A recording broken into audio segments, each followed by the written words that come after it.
En medio del evento más importante del año para la empresa, mi padrastro levantó la voz justo después de pagar la carrera del coche de aplicación por mí. Me miró con el ceño fruncido, sin entender, y preguntó delante de todos: «Isabel, ¿por qué llegaste en coche de aplicación y dónde está tu dinero?». El salón quedó en silencio.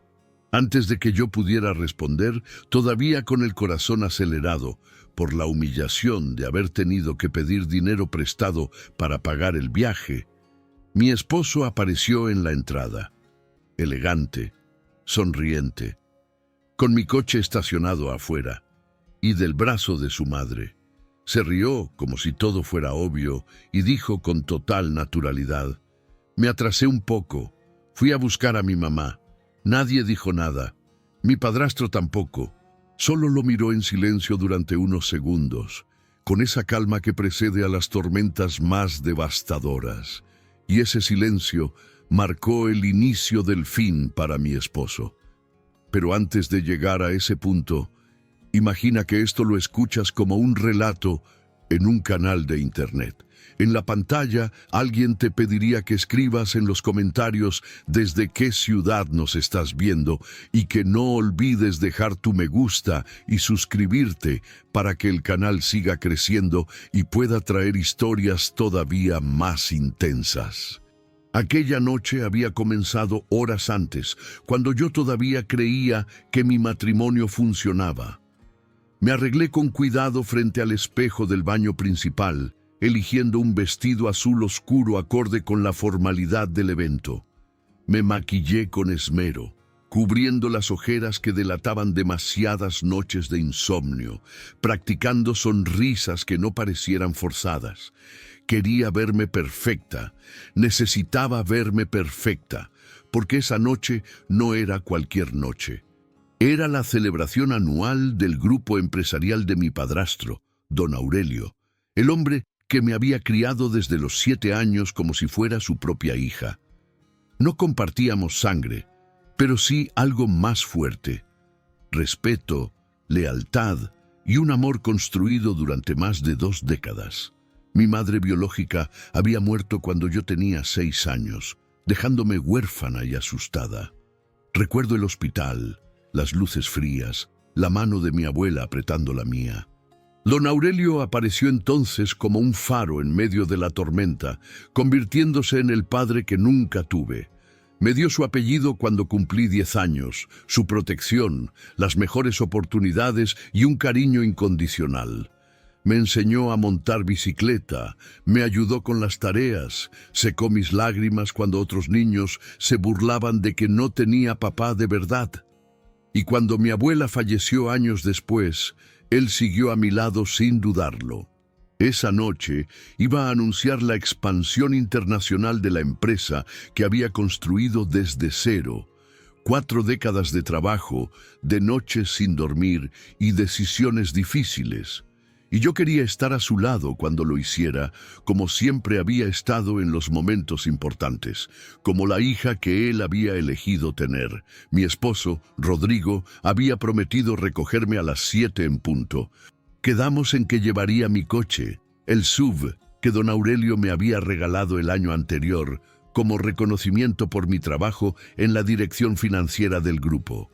Un vehículo de lujo, destinado exclusivamente a mi uso personal. Rodrigo lo sabía.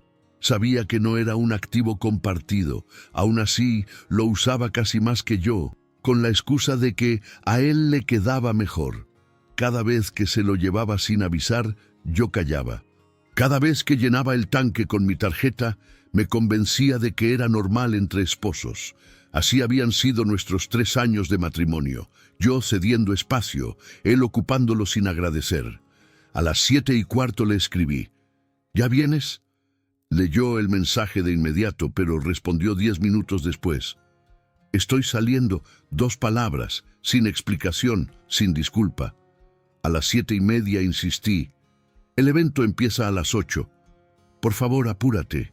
Es importante para mi papá». Respondió con un pulgar arriba. Nada más, ni una disculpa, ni una palabra de comprensión. Solo ese gesto frío que minimizaba todo lo que yo sentía. A las 8:45 entendí que no llegaría a tiempo si seguía esperando. El reloj marcaba cada segundo como un reproche. Mi vestido, antes elegante, ahora se sentía como un disfraz. Respiré hondo, contuve las lágrimas que amenazaban con arruinar el maquillaje y pedí un coche de aplicación con las manos temblando. El conductor llegó rápido. Durante el trayecto hacia el evento, miraba por la ventana sin ver nada. Las luces de la ciudad se difuminaban mientras mi mente se llenaba de excusas para justificarlo. Siempre hacía eso. Siempre minimizaba lo que sentía. Siempre me decía que estaba exagerando. Esa noche no fue solo un retraso, ni una discusión más.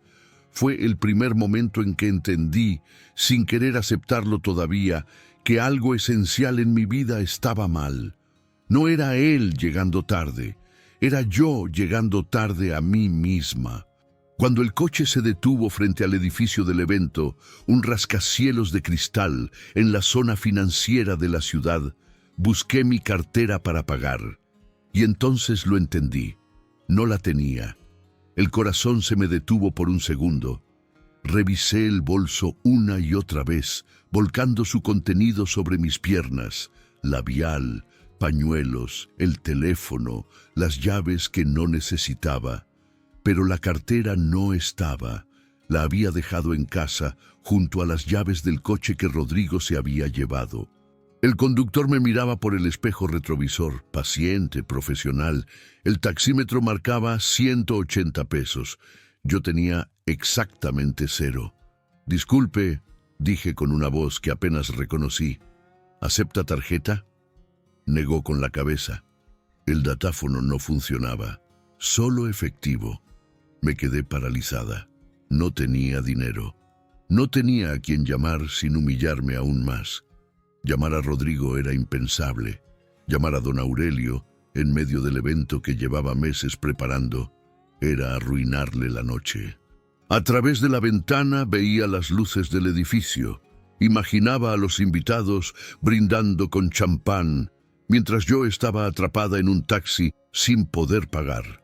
Me quedé allí, inmóvil, atrapada entre la vergüenza y la urgencia, sabiendo que cualquier decisión que tomara en ese momento sería humillante. Don Aurelio ya estaría preguntando por mí, y la vergüenza sería aún mayor. Entonces lo vi.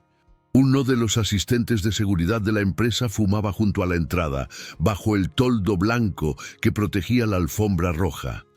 Martín. Lo conocía de vista. Llevaba más de 15 años trabajando para don Aurelio. Reuní el poco valor que me quedaba, bajé del coche con las piernas temblorosas y caminé hacia él con una sonrisa que me costó sostener. «Buenas noches, Martín», dije en voz baja. «Tuve un problema. ¿Podría prestarme dinero para pagar el taxi? Se lo devuelvo enseguida». Asintió sin hacer preguntas, sin juzgar, sin miradas de lástima. Sacó unos billetes del bolsillo del uniforme, pagó al conductor y me acompañó hasta la entrada. Le prometí devolvérselo varias veces, hasta que me detuvo. «No se preocupe, licenciada», dijo con una sonrisa discreta. «Su padre ha sido muy bueno con todos nosotros». Entré al salón con 15 minutos de retraso. Al cruzar las puertas de cristal, el murmullo bajó de golpe, como si alguien hubiera girado una perilla invisible. Sentí las miradas clavarse en mí, ejecutivos impecables, esposas enjolladas, socios internacionales, todos preguntándose por qué la hija del anfitrión llegaba tarde. Mi vestido, que en casa me había parecido elegante, ahora se sentía fuera de lugar. Demasiado sencillo, demasiado oscuro. Mis tacones resonaban contra el mármol como si anunciaran cada paso de mi vergüenza. Avancé hacia la mesa principal. Don Aurelio presidía la velada. Cuando me vio, frunció el ceño, no con enojo, sino con preocupación. Se acercó, besé su mejilla y aspiré su colonia de madera y especias, ese aroma que siempre me hacía sentir protegida. Tomó mi mano bajo la mesa y la apretó con suavidad. Todo estará bien, decía ese gesto, pero sus ojos buscaban algo más. ¿Y Rodrigo?, preguntó en voz baja. Tragué saliva. Viene en camino, mentí. Asintió despacio. No me creyó, me conocía demasiado bien. Se inclinó hacia uno de sus asistentes y le susurró algo. El hombre desapareció entre la gente. Minutos después volvió y le habló al oído. Vi cómo la expresión de don Aurelio cambiaba. Mi coche estaba en el ballet. Había llegado hacía más de 20 minutos. El corazón se me detuvo otra vez. Si el coche estaba allí, ¿dónde diablos estaba Rodrigo? Fue entonces cuando don Aurelio se levantó de su asiento. El murmullo del salón se apagó casi al instante, como si alguien hubiera bajado el volumen del mundo. Todos sabían que cuando el fundador del grupo empresarial se ponía de pie, algo importante estaba por suceder. Muchos esperaron un discurso, un brindis, el anuncio de expansión. Pero no fue eso lo que vino. Caminó hacia la entrada con paso firme, esquivando invitados y camareros con la seguridad de un hombre acostumbrado a dominar cualquier espacio. Yo lo seguí con la mirada, sin entender. Y entonces, a través de las puertas de cristal, apareció Rodrigo. Venía impecable.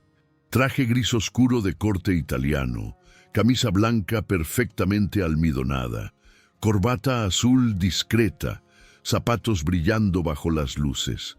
Sonreía con esa sonrisa ensayada frente al espejo, la que decía sin palabras, «Mírenme».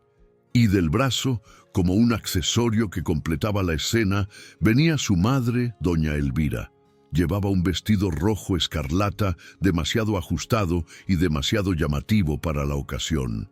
El maquillaje era excesivo, el perfume sofocante, pero nada de eso fue lo que me dejó sin aire. Fue el collar. Un collar de perlas antiguas, con un broche de oro y diamantes en forma de flor. El collar de mi madre, el que pasó de mi abuela a ella, el que debía ser mío, el que Rodrigo me había pedido prestado 6 meses atrás y jamás devolvió. Verlo en el cuello de su madre fue como una bofetada en cámara lenta. La única joya que conectaba mi pasado con mi presente, ahora colgaba del escote de una mujer que siempre me despreció, que me llamaba a mis espaldas la huérfana recogida que se ganó la lotería. Me quedé inmóvil mientras avanzaban por el salón como si fueran los invitados de honor. Rodrigo saludaba con entusiasmo exagerado, estrechando manos, besando mejillas, actuando como si la empresa le perteneciera. Doña Elvira sonreía detrás de él, acomodándose el collar cada vez que alguien la miraba, asegurándose de que todos vieran lo que no era suyo. Don Aurelio los interceptó antes de que llegaran a la mesa principal. Se plantó frente a ellos como un muro de hielo y acero. El salón entero contuvo la respiración. Rodrigo dijo con voz serena y afilada: «¿Por qué Isabel llegó en coche de aplicación si tú tenías su vehículo?» Rodrigo parpadeó, sorprendido, como si la idea de enfrentar consecuencias nunca hubiera cruzado su mente. Luego soltó una risa breve, condescendiente. «Ah, eso...» encogió los hombros. «Fui a buscar a mi mamá. Ya sabe cómo son las señoras de su edad. Se ponen nerviosas y esperan solas. Isabel se las arregla bien sola, es muy independiente». Lo dijo como si fuera un elogio, como si dejarme sin dinero ni transporte fuera una virtud mía y no una crueldad suya. Doña Elvira sonrió, acariciando las perlas con dedos cubiertos de anillos falsos. «Además», añadió con falsa dulzura, «una tiene que llegar presentable a eventos de este nivel. Hay que cuidar las apariencias cuando se codea con la alta sociedad. No todos los días se tiene la oportunidad de brillar». El silencio que siguió fue espeso, casi físico. Copas detenidas en el aire, miradas desviadas. Nadie sabía dónde poner los ojos, pero nadie podía dejar de mirar. El drama ya estaba expuesto, y todos sabían que aquello no había terminado. Don Aurelio no levantó la voz. No lo necesitaba. Su silencio era más aterrador que cualquier grito. Asintió despacio, procesando lo que ya sospechaba y que ahora veía confirmado. La forma en que Rodrigo había priorizado a su madre, la forma en que se había apropiado del coche, el collar de mi madre colgando del cuello de doña Elvira como un trofeo. Todo encajaba en un patrón que había tardado demasiado en aceptar. Luego se giró hacia mí. En su mirada había dolor paternal y una determinación absoluta. Sus ojos decían lo que sus labios no pronunciaron. Debí protegerte antes, pero ahora lo veo con claridad, y voy a arreglarlo. Ven, me dijo en voz baja, tomando mi brazo con firmeza tranquila. Siéntate a mi lado. Tu lugar está aquí, conmigo. Me condujo hasta la mesa principal, dejando a Rodrigo y a su madre plantados en medio del salón. Permanecieron allí unos segundos más, sonriendo hacia una multitud que ya había perdido el interés y ahora los observaba con la curiosidad incómoda que se reserva para los accidentes inevitables. Durante el resto de la velada, Rodrigo fingió normalidad. Se sirvió champán, siempre las copas más llenas, probó los canapés más caros, bromeó con invitados que respondían con sonrisas tensas y se alejaban rápido. Incluso subió al escenario cuando don Aurelio anunció la expansión internacional, aplaudiendo y silbando como si fuera parte del éxito de una empresa donde nunca había trabajado un solo día. Doña Elvira, relegada a una mesa secundaria, comía del buffet, mientras repetía a quien quisiera escucharla que su hijo era el brazo derecho de don Aurelio. Pero yo vi lo que ellos no vieron. Las miradas de mi padrastro no eran de enojo, eran de cálculo. Observaba cada gesto arrogante, cada palabra fuera de lugar, cada exceso, como un depredador paciente estudiando a su presa antes de decidir cuándo atacar. Y en algún punto de la noche, mientras el champán corría y la música sonaba suave, tomó una decisión que cambiaría nuestras vidas para siempre. Una decisión que Rodrigo y su madre jamás vieron venir, demasiado ocupados celebrando una victoria que solo existía en sus cabezas. Al final del evento, cuando los invitados empezaron a despedirse, don Aurelio se acercó a mí con discreción y me apartó del grupo. «Mañana ven a mi oficina», dijo en voz baja, «a las 9, sola. Hay cosas que necesitas saber y decisiones que debemos tomar juntos». Asentí, sin hacer preguntas. Conocía ese tono. Era el mismo que usaba antes de cerrar negocios importantes, antes de despedir a alguien, antes de mover piezas que cambiaban destinos. Esa noche, Rodrigo y yo volvimos a casa en el coche que él me había quitado. No cruzamos una sola palabra. Él tarareaba canciones en la radio, golpeando el volante, ajeno a la tensión que llenaba el aire. Yo miraba por la ventana, preguntándome cómo había llegado hasta allí, en qué momento había confundido costumbre con amor, silencio con paz, resignación con estabilidad. Dormimos en la misma cama, pero en mundos distintos. Él se quedó dormido en minutos. Yo permanecí despierta hasta el amanecer, repasando cada señal que había ignorado durante años. Entonces lo entendí con una claridad dolorosa. No estaba en un matrimonio. Estaba en una trampa elegante, decorada y cómoda, pero una trampa al fin. Y la única forma de salir era dejar de fingir que no veía los barrotes. La reunión con don Aurelio a la mañana siguiente fue breve y devastadora.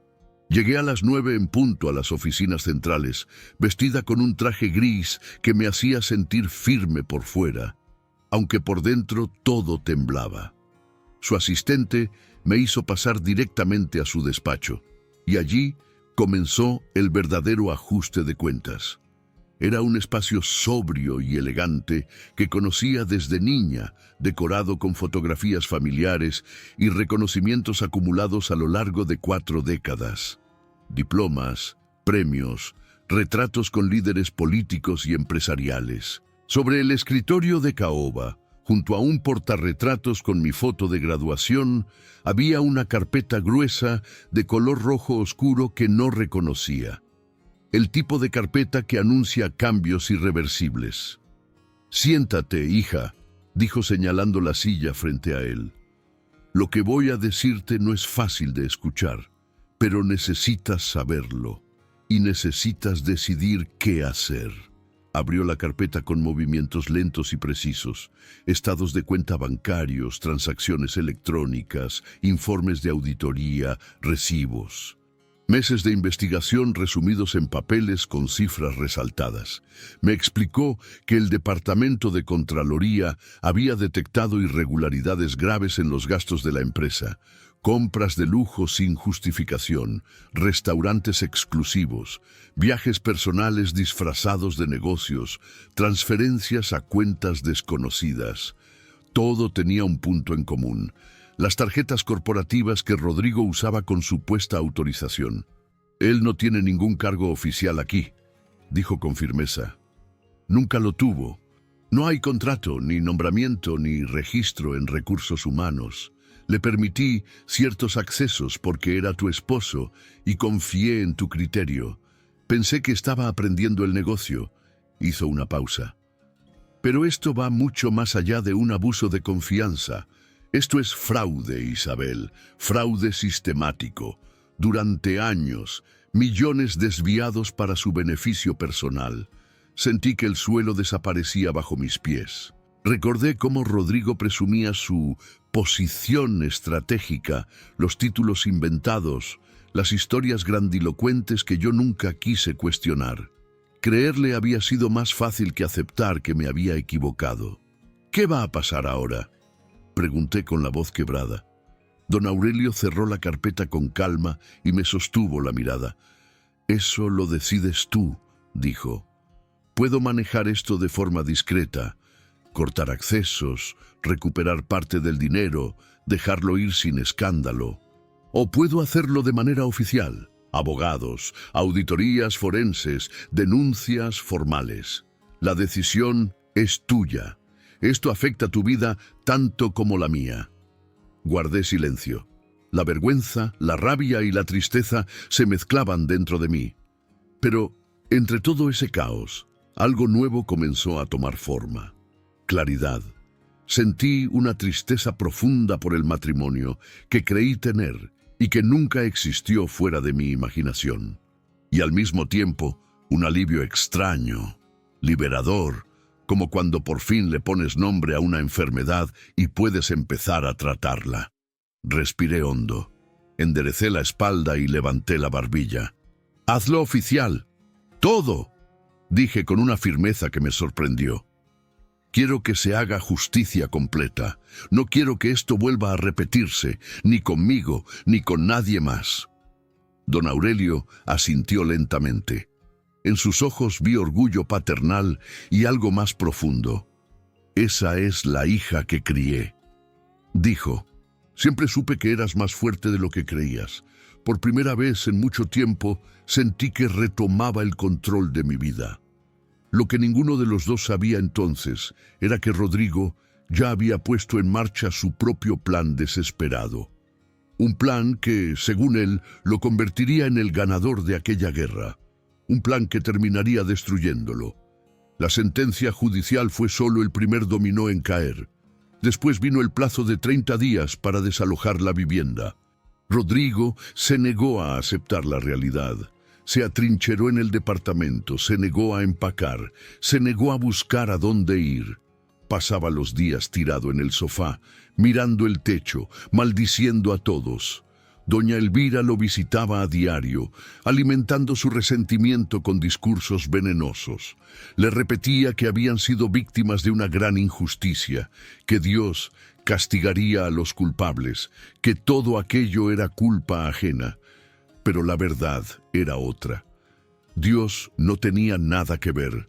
Habían sido sus propias decisiones, su codicia, su arrogancia, su desprecio constante por quienes les dieron todo.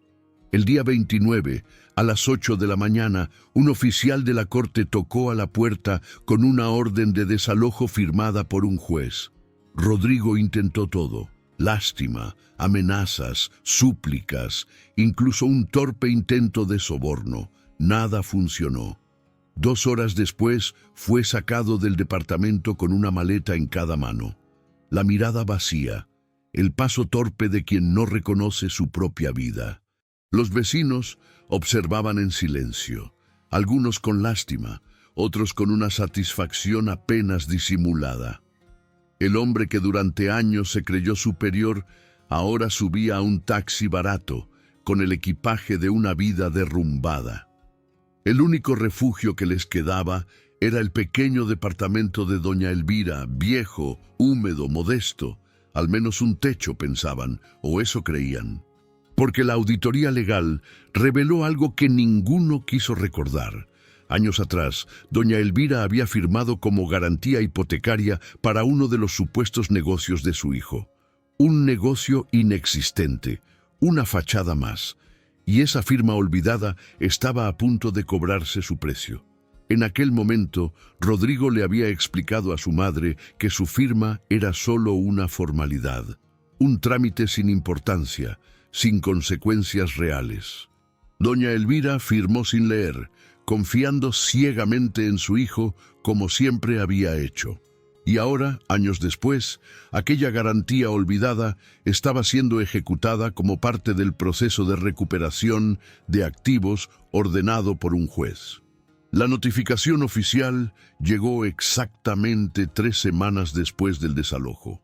Un mensajero certificado la entregó en mano, exigiendo firma de recibido. Era una carta membretada del juzgado, escrita con un lenguaje legal frío e impersonal, que informaba que el inmueble registrado a nombre de Elvira Rodríguez, viuda de Mendoza, sería embargado y posteriormente subastado para cubrir parte de los fondos desviados ilegalmente. Doña Elvira leyó el documento con manos temblorosas, incapaz de comprender cómo su único patrimonio, su única seguridad en el mundo, se había convertido de pronto en humo. Miró a su hijo buscando explicaciones, alguna solución milagrosa, alguna salida como tantas otras veces en el pasado. Pero Rodrigo solo balbuceó excusas confusas que ni él mismo creía. Había firmado demasiados papeles sin leer. Había inventado demasiadas maniobras financieras. Había contado tantas mentiras que ya no distinguía con claridad cuáles habían sido sus verdades. La relación entre madre e hijo, siempre tóxica y profundamente codependiente, comenzó a resquebrajarse bajo el peso del resentimiento acumulado. Ya no había dinero que calmara los ánimos, ni lujos que distrajeran, ni enemigos externos a quienes culpar. Ella le gritaba que había arruinado todo con su ambición desmedida, que si hubiera sido más discreto, nada de eso habría pasado, que ella misma le había advertido. Él le gritaba de vuelta que había sido ella quien lo empujó a casarse por dinero, a buscar una mujer rica para escalar socialmente, a entrar en una familia que ahora odiaba. Las paredes del departamento no lograban contener sus gritos nocturnos. Los vecinos comenzaron a quejarse, cansados del escándalo constante, amenazando con llamar a la policía por alteración del orden. Pero esas quejas pronto serían irrelevantes. El día del embargo judicial, una mañana gris de miércoles, Rodrigo y doña Elvira observaron desde la acera cómo funcionarios del juzgado colocaban sellos rojos en la puerta de su casa. Todo lo que había quedado adentro, muebles heredados, fotografías familiares, recuerdos de toda una vida, quedó bajo custodia judicial, reducido a objetos sin dueño ni valor emocional.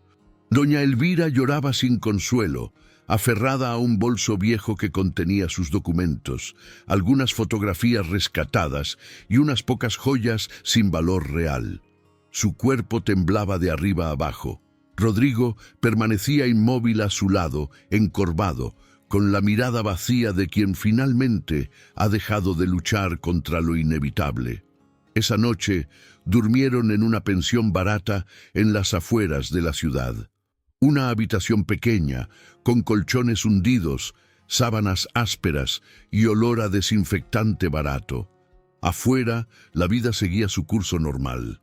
El tráfico, las parejas, las familias regresando a casa. Adentro, en ese cuarto que olía a derrota, Rodrigo empezó a comprender que había tocado fondo. Pero el fondo aún tenía niveles más profundos. Lo que siguió no fue una caída repentina, sino un desgaste lento, diario, implacable. El poco dinero reunido se agotó rápido entre la renta diaria, la comida barata y los trámites legales inútiles que abogados oportunistas cobraban sin resultados. Y la caída todavía no había terminado. Rodrigo intentó buscar empleo formal durante las primeras semanas, todavía convencido de que su experiencia y sus contactos le abrirían alguna puerta. Pero su reputación destrozada lo precedía a cada lugar donde llegaba. En el mundo empresarial, pequeño y cerrado, todos sabían quién era. El yerno aprovechado que había sido denunciado públicamente por fraude corporativo. Ninguna empresa respetable quiso arriesgarse a contratarlo. Ningún contacto devolvió sus llamadas. Ningún mensaje desesperado obtuvo respuesta. Las puertas que antes se abrían con sonrisas y halagos, ahora se cerraban antes de que pudiera terminar su presentación. Doña Elvira, por su parte, tuvo que enfrentar una realidad brutal que jamás había imaginado a sus 68 años. No tenía pensión, no tenía ahorros, no tenía propiedades. Todo lo había perdido confiando en que su hijo exitoso siempre la sostendría. Dependía ahora de la buena voluntad de extraños. Las mujeres de su antiguo círculo social desaparecieron sin dejar rastro. Aquellas con quienes había compartido almuerzos elegantes y tardes de compras dejaron de contestar el teléfono. Cuando intentó visitarlas, los porteros le negaron la entrada con excusas corteses pero definitivas. La mujer que había presumido collares ajenos y camionetas prestadas se volvió invisible. Irónicamente, fue ella quien consiguió trabajo primero. Una vecina de la pensión, que limpiaba oficinas por la noche, le consiguió un puesto en la misma empresa. Necesitaban personal para turnos de madrugada, de 11 de la noche a 6 de la mañana. El sueldo era el mínimo legal. No había prestaciones, no había descanso pago, pero no existía alternativa. Doña Elvira, cuyas manos solo habían sostenido copas de vino y bolsos de imitación, aprendió a empuñar trapeadores industriales y a cargar cubetas pesadas por pasillos interminables de oficinas vacías. Llegaba cada madrugada con el cuerpo destrozado, los pies hinchados, la espalda en llamas, las manos agrietadas por los químicos. Ya no tenía fuerzas para gritarle a su hijo. Solo quería dormir unas horas antes de volver a empezar. Rodrigo tardó mucho más en aceptar cualquier ingreso. Su orgullo herido le impedía aceptar trabajos que consideraba indignos. Rechazó empleos de mesero, se negó a trabajos de almacén, despreció ofertas de construcción. Decía que estaba esperando la oportunidad correcta, que algo acorde a su nivel aparecería pronto. Pero los días se volvieron semanas. Las semanas, meses. El teléfono permanecía mudo, hasta que el hambre pudo más que el orgullo. Su primer trabajo fue como cargador eventual en una central de abastos en las afueras de la ciudad. Jornadas desde las 4 de la madrugada, cargando costales pesados sin contrato ni derechos.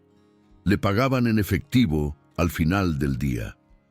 Apenas alcanzaba para la renta compartida y algo de comida. Ese era ahora su lugar.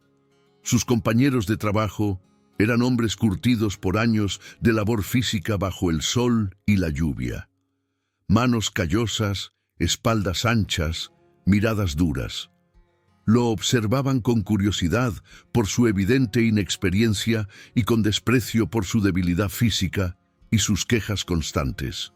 El que antes vestía trajes italianos impecables y camisas de seda importada, ahora usaba camisetas manchadas de sudor seco y pantalones de mezclilla rotos comprados por unos pocos pesos en un puesto de ropa usada.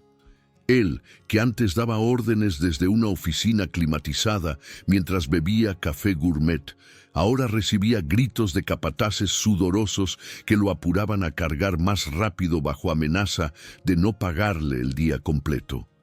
Pero lo más devastador no era el cansancio físico, ni el sueldo miserable, ni siquiera la humillación diaria.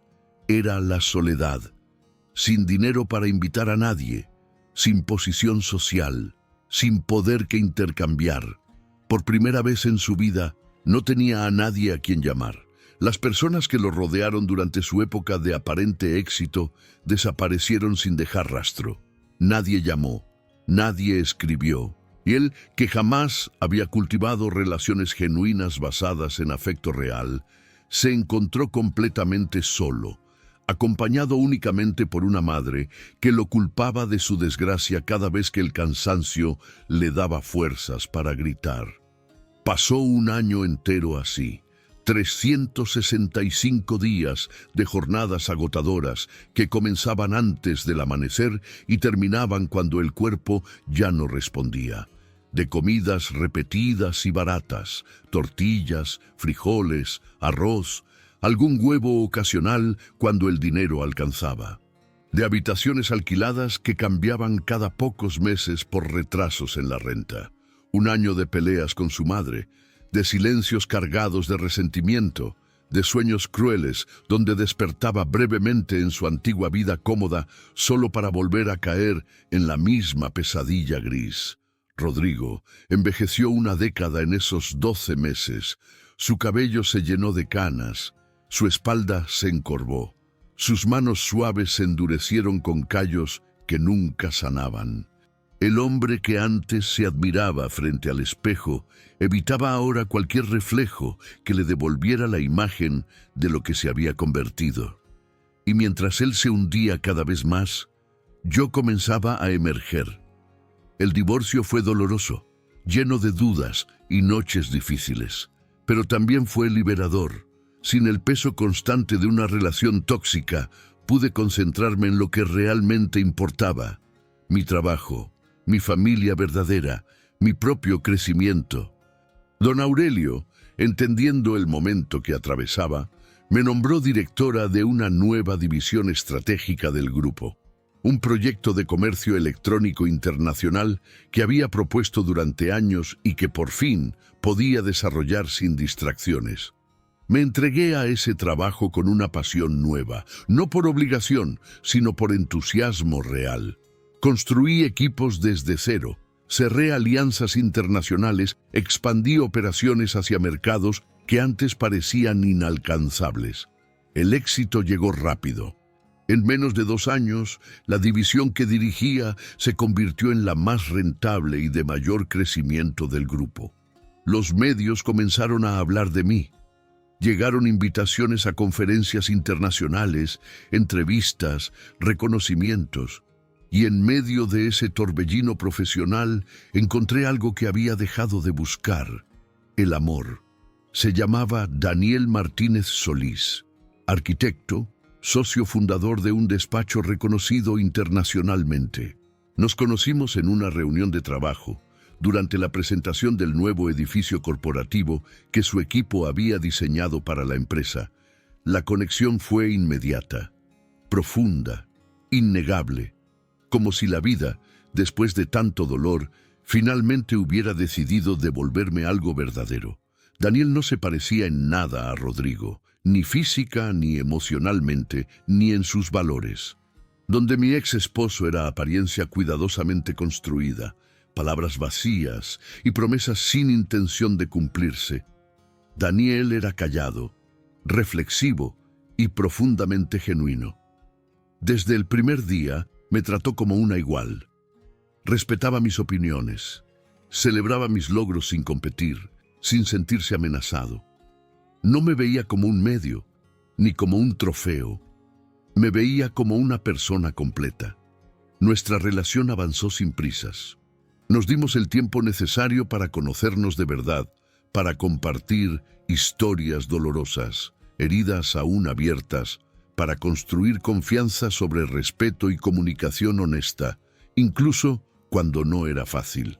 Don Aurelio lo recibió con los brazos abiertos desde la primera cena. Reconoció en él algo que jamás había visto en Rodrigo: integridad. Un carácter que no necesitaba demostrar nada. Un año después, Daniel me propuso matrimonio durante una cena íntima en la terraza de su departamento, bajo un cielo estrellado. Velas, música suave, mi platillo favorito preparado por él mismo.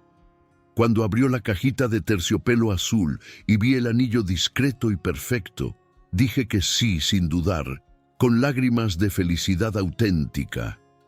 Esta vez, al firmar el matrimonio civil rodeada de familia y amigos verdaderos, lo hice con la certeza absoluta de estar eligiendo bien.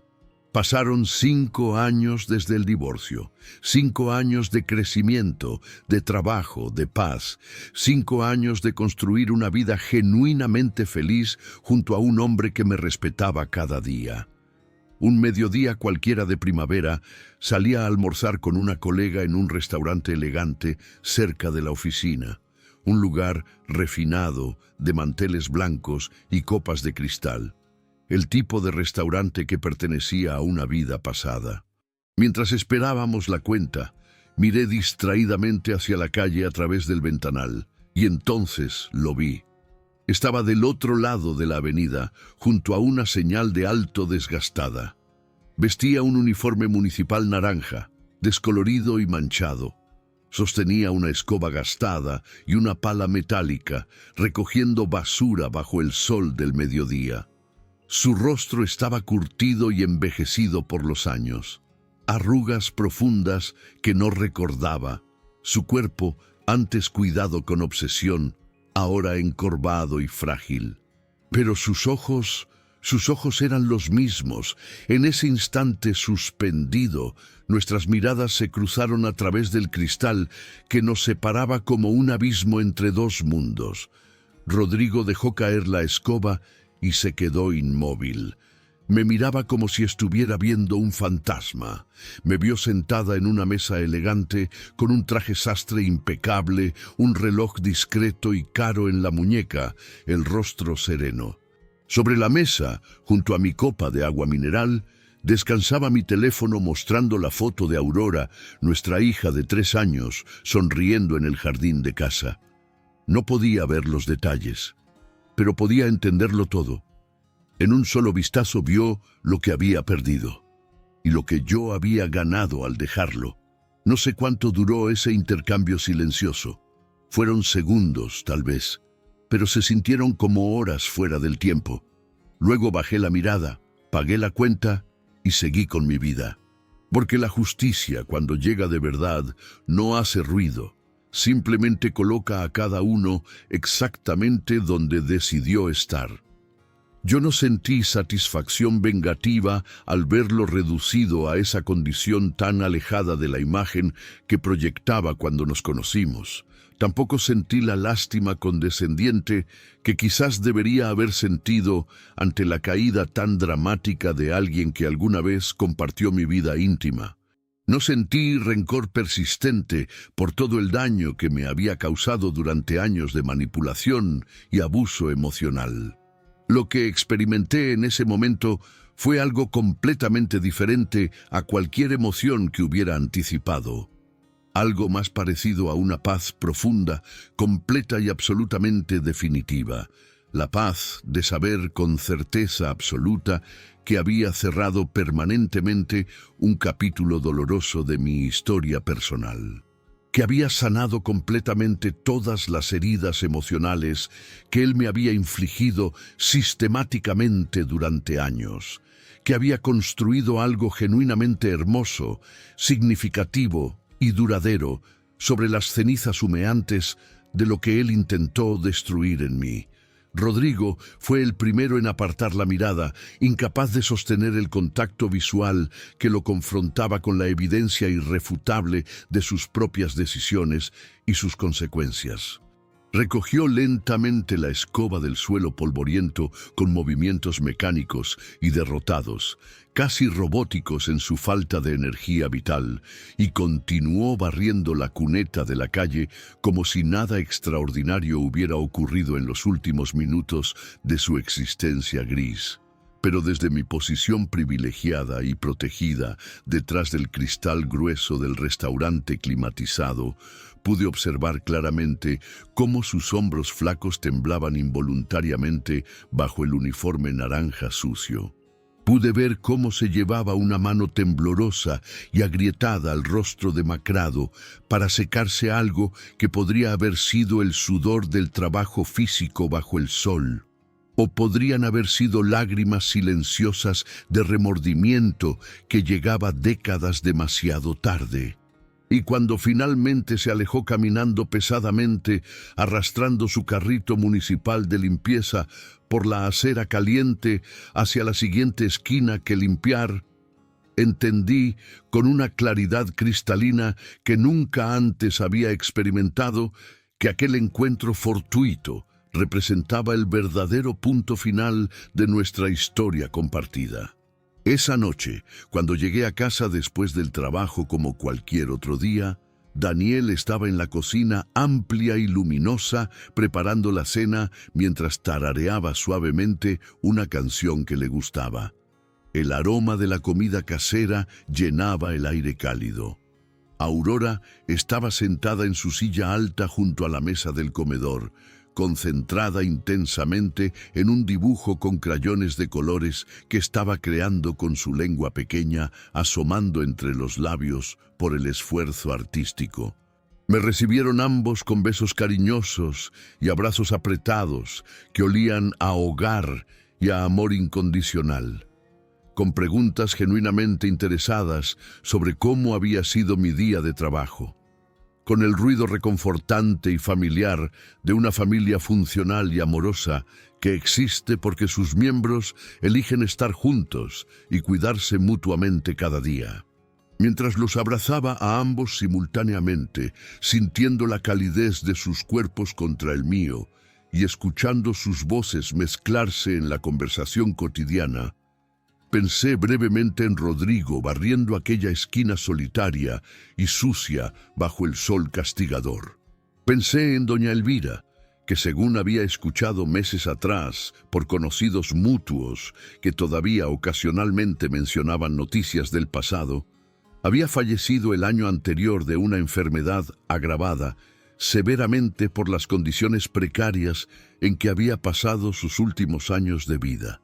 Pero no compartí ninguno de esos pensamientos melancólicos con mi familia presente, porque Rodrigo y absolutamente todo lo que representaba pertenecían definitivamente a un pasado cerrado que ya no tenía ningún poder real sobre mi presente luminoso ni sobre mi futuro prometedor.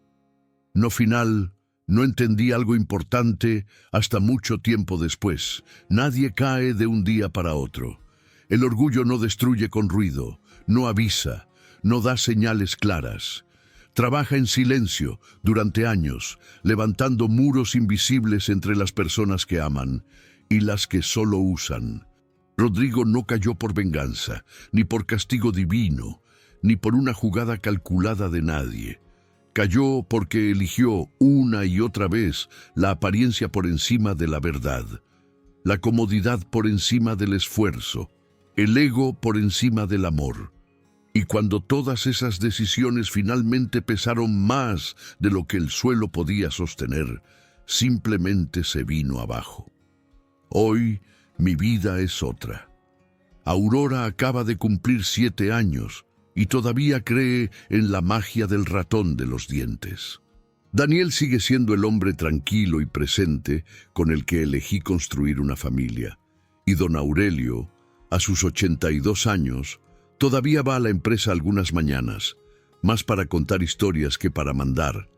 Yo también soy otra mujer.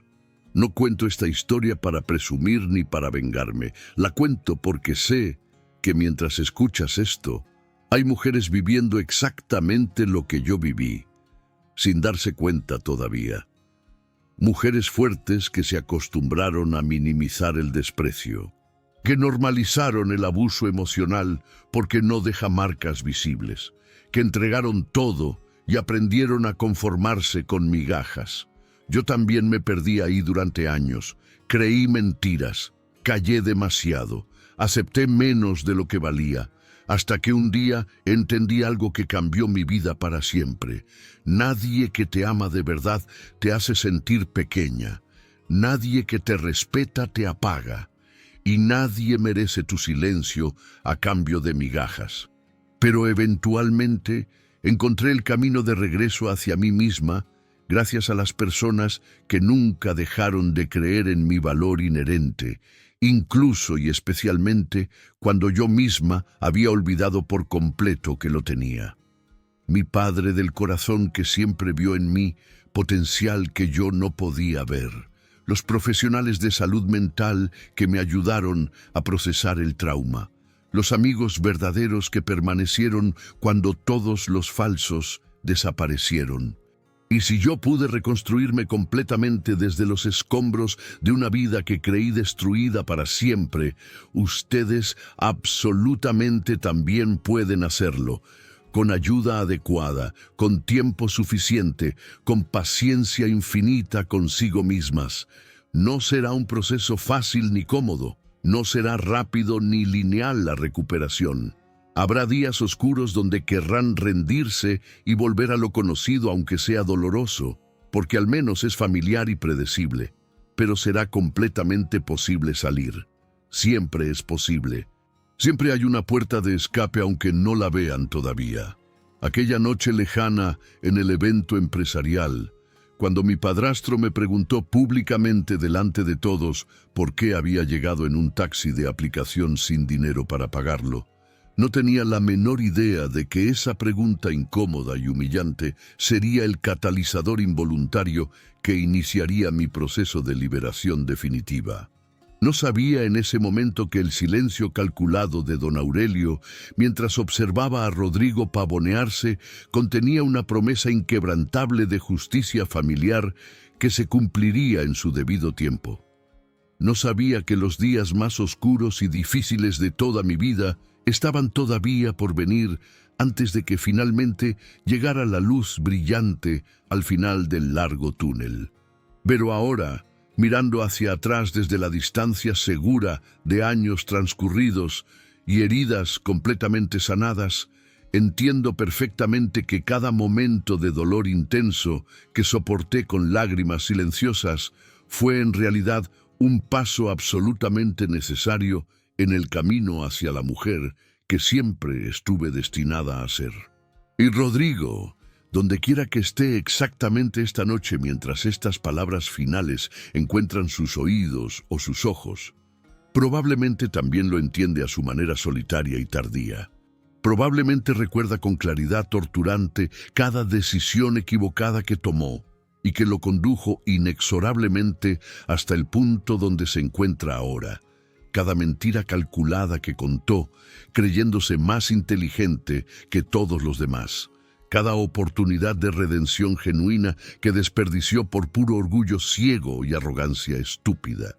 Probablemente se despierta algunas madrugadas frías y solitarias en su habitación alquilada con el recuerdo vivido y doloroso de aquella mirada que intercambiamos silenciosamente a través del cristal del restaurante brillante mientras él barría basura de la cuneta. Y probablemente se pregunta atormentado durante esas horas insomnes cómo habría sido su vida completamente diferente si simplemente hubiera elegido ser una persona decente, honesta y amorosa cuando todavía tenía el tiempo y la oportunidad de hacerlo. Algunas preguntas llegan demasiado tarde. El pasado no puede reescribirse, por más lágrimas, culpas u oraciones que acumulemos. Solo puede comprenderse y dejarse atrás. Yo aprendí esa lección del modo más difícil. Y es la única verdad que quiero dejar aquí. Nunca permitas que nadie, sin importar cuánto diga amarte o cuánto tiempo haya compartido contigo, te haga sentir menos de lo que vales.